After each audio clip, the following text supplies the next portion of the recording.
Now, I would like to welcome our chairman for this afternoon keynote talk session, Dr. Caner Çağlar.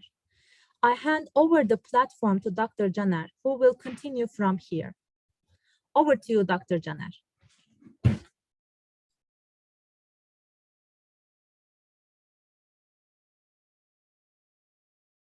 Good afternoon, everybody. Greetings. As chair of the keynote talk, I would like to welcome the distinguished speakers, guests, and students from all parts of the country and around the world to the second day of GovLed. Before I take the pleasure of introducing our keynote speaker, please allow me to express my gratitude to Asif Hoca, Dr. Ayşe, and the rest of the coordinating committee for all their hard work in planning this colloquium. I want also to thank our rector Rümeyza Kazancıoğlu and the director of BİLSAP Mehmet Ziya Hoca for all their support. We are also grateful to the Code for Science and Society and Chan Zuckerberg Initiative for sponsoring GovLed. As a neuroscientist, it is always interesting to introduce someone from a different field, since this allows me to look at scientific developments and problems from a wider perspective. Please allow me to tell you a little more about our keynote speaker, Associate Professor Yesim Aydin. Yesim Aydin is a graduate of Hacettepe University Faculty of Medicine. She continued her education as a research assistant at the University of Tennessee, Knoxville Graduate School of Genome Science and Technology, and completed her doctorate in life sciences in 2006. She worked as a postdoctoral researcher at the City of Hope National Cancer Center, Department of Molecular Medicine between 2007 and 2009. Since 2009, she has been a faculty member of the bioinformatics program and was promoted as an associate professor at Middle East Technical University, Department of Health Informatics in 2017. She has been working on modeling chronic and complex diseases such as cancer and neurodegenerative diseases based on genomic and clinical data. She is currently the head of Department of Health Informatics at METHU, Vice President of the Medical Informatics Association, member of the TUSEP Genome and Bioinformatics Committee, and managing committee member of Turkey for the Coast Action called DynaLife. Yesim Aydin is married and has 2 children and 3 cats as well. So she is here with us today to give our talk titled as Bioinformatics Education Landscape in Turkey. Please welcome Associate Professor Yesim Aydin for our talk.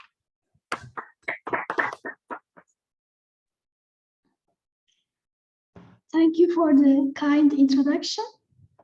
And I think I can share my screen now.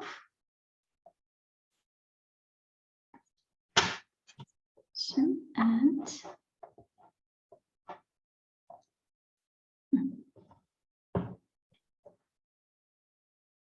is it all visible?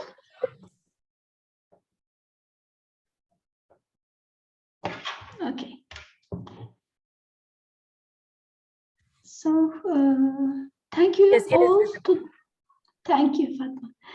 And thank you to all the students and faculty in the audience. I can see a brief screen here. And thank you for spending your lunchtime here with us. So GovLed reached me for a keynote talk on bioinformatics education landscape in Turkey. And I am not an educator, I'm a researcher, but when I think about it, with the initiation of bioinformatics program in METU, it was before 2010, I was here. We accepted first students and built the curriculum, so I have a few experiences that I can share with you.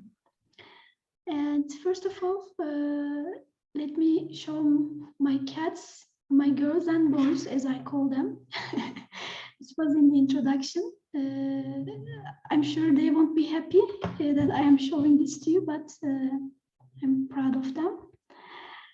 And as any talk on bioinformatics, let's start with the definition of what we consider this field, and when we set the boundaries, it will become more clear to what will be the goal of our talk here today. And this is one of the descriptions. There are many different ways to define bioinformatics, but I like it as it implies the role of statistics and computer sciences and relates to the output here. So bioinformatics is the application of statistics and computer sciences to the field of molecular biology to increase our understanding of the biological processes. So in any bioinformatics application or research, our goal is to understand further details in biological organisms or life or organization. And we do it at the molecular level. So if you are still working in the field of biology, but maybe doing population science, even though some of our methods and understandings now can be applied to that field, actually calling it bioinformatics is a little odd. There are disciplines like ecology, botany, or other population genetics, evolutionary genetics, and so on.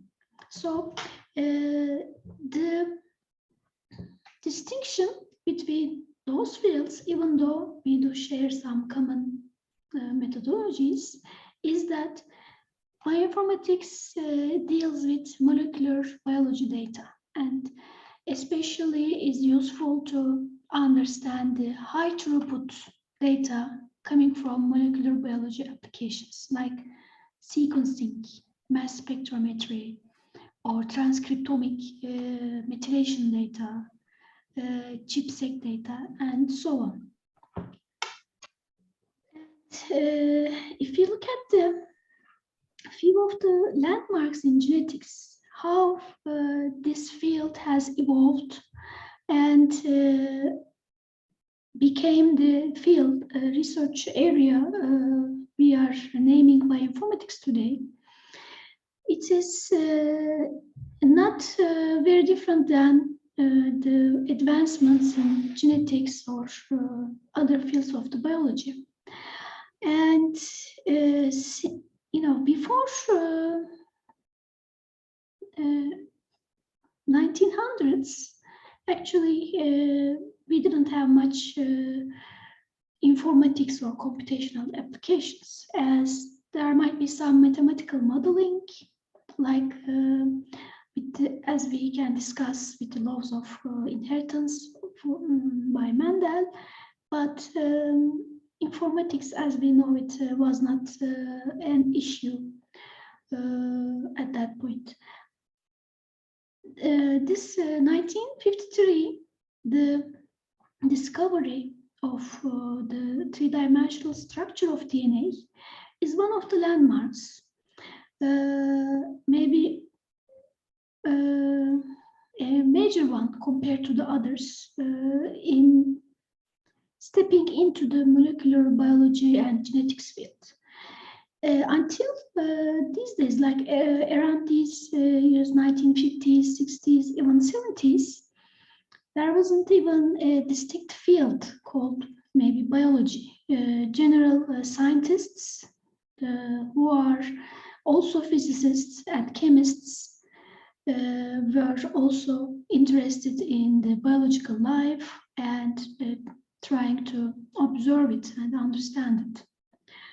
And maybe if we need to mark, if you ask me where I would call as a milestone for the start of bioinformatics or introduction of bioinformatics applications to this scientific revolution, series of scientific revolution, I would not hesitate to call the 1965, where the first protein atlas or protein database, as we know today, is established. And it was established by Margaret Dayhoff, and she is one of the chemists which were interested in protein chemistry and understanding proteins, their relation to cellular functions, and she catalogued protein sequences in the protein atlas, and also she is the one who generated the single letter abbreviation for amino acids, which made this protein atlas size 3 times smaller than the 3-letter abbreviations, which is saving lots of storage if we need to point it in terms of a database issue. And while bioinformatics applications or this type of research start with proteins, as soon as the headlights were turned to DNA as the molecule, biomolecule that carries the inheritance, information of inheritance, the interest into the genes and understanding gene sequences, gene functions emerged. And by 1974, the first gene bank is established, like 10 years later than the protein bank. And EMBL, the European Molecular Biology Lab, is released in 1980s. Not too far away in our lifetimes. Probably many of your faculty was observing these developments. So by this, as you can see, the need to store the sequenced material like genome sequences or protein sequences, gene sequences, started the need for cataloging this information in an organized, systemic way, so that it can later be searched and analyzed. And while these databases were being developing, also sequence analysis methodologies like the dynamic programs like Needleman Bunch and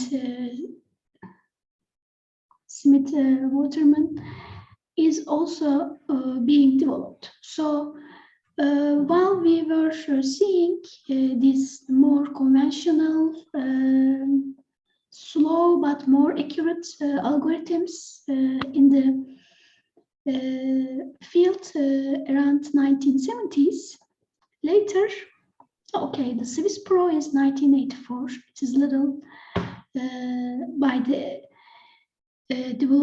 support of European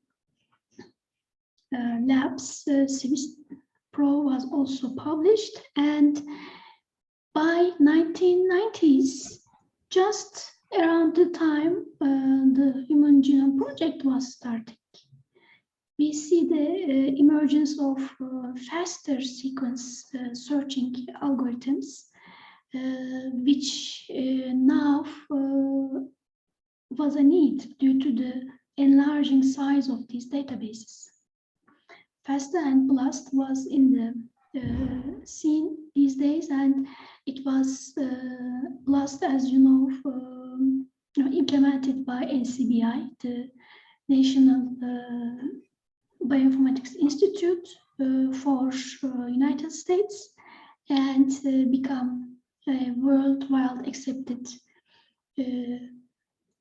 sequence analysis tool.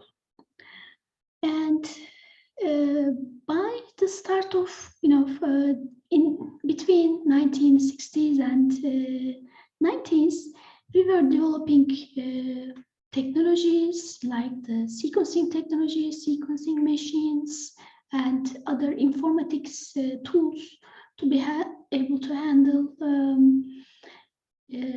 understanding these sequences, maybe other MATLAB techniques to understand the functionalities of these genes, and studies at gene level were emerging. And the idea of if we can sequence one gene, why not sequence the whole genome? Did occur as soon as any of these technologies was available. Like the researchers has a very for long foresight. So in 1990, this Human Genome Project is proposed, prepared, and launched. It was planned as a 10-year project. So before 2000, they planned to complete one human genome sequencing. And in the second 10 years, after 2000, between 2000 and 2010, they planned to see the impact of sequencing human genome in outputs of molecular biology research. And the next phase after 2010 is proposed as after we handled the sequencing problem and developed applications for molecular biology research, then after 2010s, we should be able to apply this information, apply this basic scientific information to the field of medicine and clinic to improve human health and maybe develop new therapeutics. And if we look from today, from 2020 back, how this plan is conducted, they were pretty on target. We are now sequencing is in the clinics, helping especially in the field of oncology and so on. We can discuss those in another maybe session.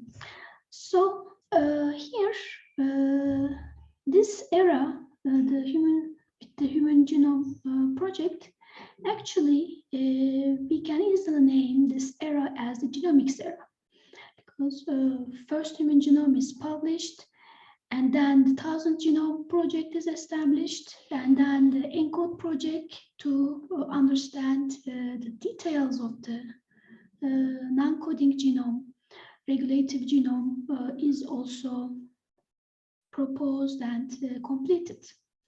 It was completed in 2012, as I remember. And later, after this genomics era, genomics phase, now I cannot really tell where it's exactly started, but as soon as we had the genomics with the array technologies, we were able to gather information about transcription levels of these genes in different conditions, and then we can investigate the whole set of proteins with proteomics applications. All these with metabolomics and other omics applications, everything is now adding up, and we are actually in the era of integrative genomics, integrative analysis era.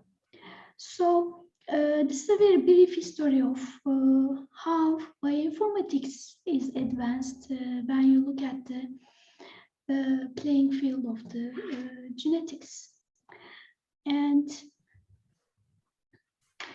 so in many of our institutes in Turkey, worldwide, when we are studying or teaching or doing research in bioinformatics, we might be focusing on any of these areas. So bioinformatics actually is a whole covering all these subjects and research. So as of course, first commercials, I will introduce my department as an educative institute in bioinformatics, and then we'll do some comparisons. We'll look at some numbers over the time, how this field is coming up in Turkey. So in Middle East Technical University, the bioinformatics program is under the Informatics Institute. So it's a graduate school. We don't have any undergraduates, so all of our programs are master's or doctoral level programs. And in this institute, we have the infrastructure for conferences, meetings, computer labs, other research labs, classes, meeting rooms, and 3 of the research labs are dedicated to our program, namely bioinformatics, genomics, and the cancer lab. So we both have the in silico research capability, along with the wet labs in genomics and small drug screening that is done in cancer lab. And this might be putting us in a unique position as a bioinformatics program, because we have both access to in silico and wet lab capabilities.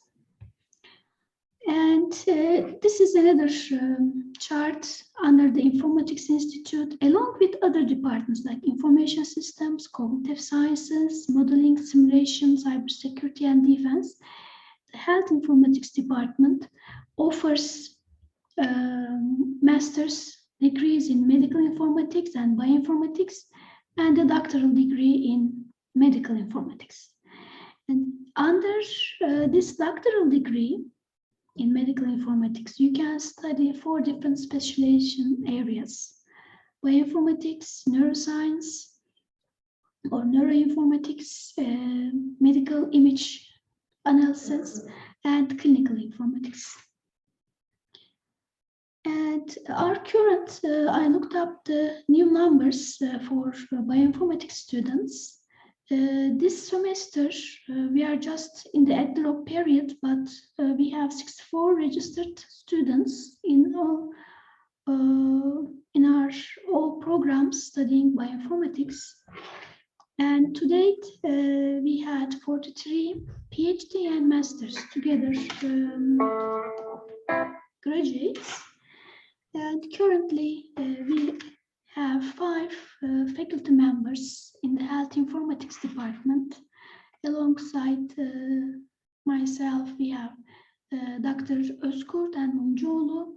They are more on the medical image analysis and neuroinformatics side. Their research contributes to these fields more than bioinformatics, but they do act as advisors to all our students. So time to time, they also involved in bioinformatics research.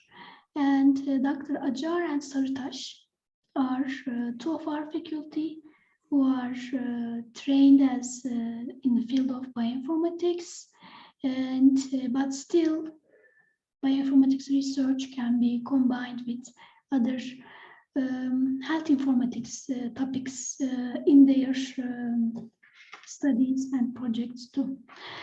And of course, we cannot do it alone, only 5 of us. In the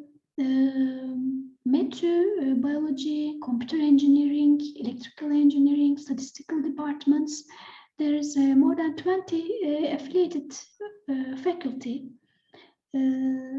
helping us or supporting us in advising students, opening lectures, and other administrative work also. And we do collaborate for our projects and so on. And very brief overview to Meta Bioinformatics. Few of the hot topics we do also conduct our research. Our multi-omics research, as I said, like now we are in that era. Personalized diagnostics, pharmacotranscriptomics, translational bioinformatics, We did take part in the Turkish Genome Project, and now we'll be happy to serve in the second phase. Hope it's coming soon. And digital pathology and disease models are also few of our concentration topics where we conduct our graduate research with our students. In the educational perspective, if we look at our program, a bioinformatics student, what is expected from a bioinformatics student? First, we accept students from any undergraduate field. Of course, it needs to be maybe like more related departments like molecular biology, genetics, computer sciences, statistics, mathematics, physics, and so on is more frequently accepted, but we do even have students from psychology department, and when they show an interest in bioinformatics, we help them to prepare their background before starting the program. And in the deficiency courses, there is first and foremost is the programming for informatics. We do advise students to develop their skills in Python first before starting. And if it's not enough, or if the student is starting programming new, they do take this programming program course.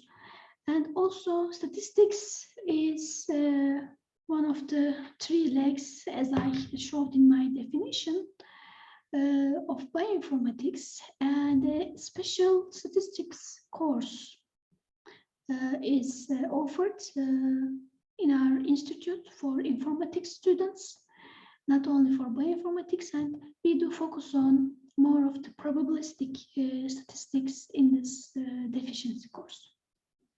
Also, research methods and biostatistical methodologies can be required from students. And if the student is coming from a non-biological background, like engineers, mathematicians, and so on, they need to take 2 undergraduate courses from the biology department as molecular biology and biochemistry. And later, when all of our students complete their deficiencies in the deficiency semester, we accept them to the, let's say, major program. And in the major program, there are 3 core courses these students need to complete. Introduction to bioinformatics, where all the algorithms and applications are overviewed. It's a brief overview, but covers major areas of bioinformatics, biological databases and analysis tools. Of course, introduction to all the databases is impossible, as the number and size of these databases are now skyrocketing, but we do teach the students a basic SQL language and how to use that to build a database. And then they do a survey of biological databases. Major databases is introduced, and especially databases that offers analysis tools like NCBI, Ensemble, Biomart, and others, where you can also do bulk downloads for research purposes. Each their data is introduced in that course. And the third must course, or the core course, is the probabilistic and statistical modeling. And here, on top of the basics of probabilistic statistics, a little bit introduction to the machine learning methods and how these methodologies is applied to bioinformatics problems is taught. So besides these deficiency and core courses, our students are free to take elective courses from bioinformatics or other departments according to their needs and their advisors' comments. And as our master's program was one of the first, it's maybe first one to accept students, but not the first one to be approved by YÖK, etc. It was like 10 years or so ago. The curriculum we have was a fundamental curriculum, and many of the other programs that are proposed after 2010 also took an example of us. So introducing our program is also a way to understand how bioinformatics is taught in Turkey. We will see some exceptions later. And if you look at the current bioinformatics graduate programs in Turkey, I did a keyword search on the YÖK's website, because as there isn't any standardization for the graduate programs, many faculties or the universities are offering these graduate programs according to their needs in the research, and some universities have their different concentrations. Like if you have a university with a medical faculty, or if you are more into agriculture, or if you're a technical university, your perspective for your graduate programs can differ at some points. So I found like 10 or 11 titles that for sure I know bioinformatics methodologies and applications is taught during the graduate studies, and group them into two, like dedicated graduate programs, which means they do put the bioinformatics concentration first. They are either pure bioinformatics departments, or like in this example, it's bioinformatics and genetics. So bioinformatics is first, and they do concentrate on applications of bioinformatics in genetics field. And there's another trick here. If you only do a search with this typing, bioinformatic with an E, you will find 4 different departments. But there is also another pronunciation accepted Turkey-wide, bioinformatic with an I here. So they are both used interchangeably. There is no consensus. We weren't able to build a consensus on that. So either bioinformatic or informatic, whatever your choice is, fine. And it's these keywords like bioinformatik sistemler bilimci, so bioinformatics systems biology is another department. I guess their concentration is on more in the integrative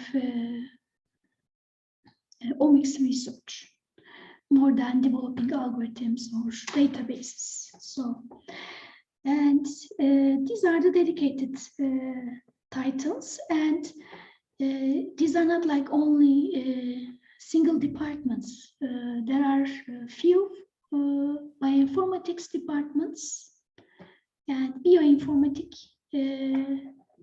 departments.